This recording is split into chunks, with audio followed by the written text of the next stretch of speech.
বেচারাদের সারা রাতে পেট খারাপ হয়ে গেলে।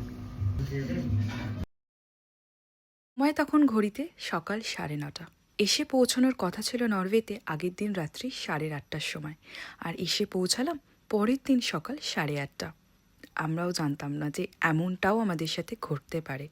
প্রায় 16 থেকে 17 ঘন্টা জার্নি করে লন্ডন থেকে এসে পৌঁছেছিলাম আমরা সেদিন নরওয়েতে। আর আসার পরেই আমরা যেমনটা বলেছিলাম এয়ারবিএনবিতে এসে থাকবো, তো এয়ারবিএনবিতে আসার পরে একটু বানিয়ে নিয়েছিলাম সেদিন ম্যাগি।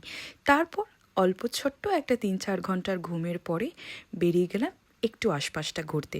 আর এরপরে তো রাত্রিবেলা আমাদের অরোরা দেখার জন্য ট্যুর বুকিংও ছিল, তো সেই জন্য তার আগে ভাবলাম ঝটপট করে দুপুরবেলা আগে এই চার্চটা দেখে আসি। তো চলো, চলে এসেছি চার্চের সামনে।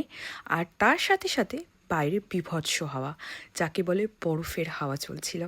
আর তারপরে প্রচণ্ড বৃষ্টিও শুরু হয়ে গেছিলো মাঝে। তো আমরা ভাবলাম যে ট্রমসোর সিটি সেন্টারে গিয়ে কোনো একটা ক্যাফেতে বসে একটু রেস্ট নেওয়া যাক, কারণ সন্ধ্যে 6:30টার সময় আমাদের সেই ট্যুরটা বুকিং করা ছিল।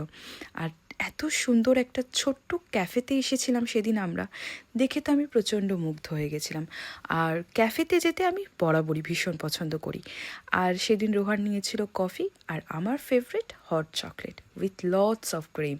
আমার তো ভীষণ মনটা খুশি হয়ে গেছিলো সেই সময় হট চকলেট খেয়ে।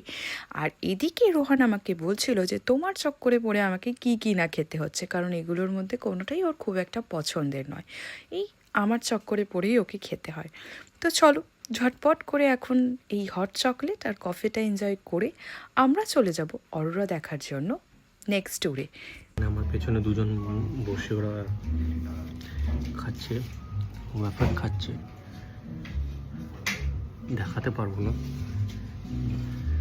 মৌমিতা কি বলছে নাকি ওকে দেখিয়ে দেখিয়ে খাচ্ছে। ও ভাবছে যে তো খেতে পারছে না মানে খাওয়ার ইচ্ছা আছে কিন্তু খাবে না, কারণ হচ্ছে যে এখন খাচ্ছে, হট চকলেট খাচ্ছে, আবার ওইটাও খাবে, পেট বার হয়ে যাবে তারপর। তো বলছে হট চকলেটটা খেয়ে রাত অবধি টানবো। তো ডায়েট করছে, ওরা ডায়েটিং করছে। তো ওরা খাচ্ছে, তো ওরা কিছুই না, নর্মাল খাচ্ছে, বলছে নাকি দেখিয়ে দেখিয়ে খাচ্ছে।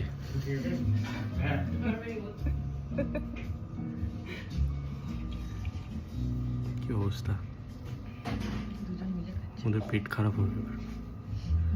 ওদেরও যদি আমাদের মধ্যে রাতের ট্যুর থাকে কি হবে, বেচারাদের সারা রাতে পেট খারাপ হয়ে গেলে মাঝ রাস্তায়।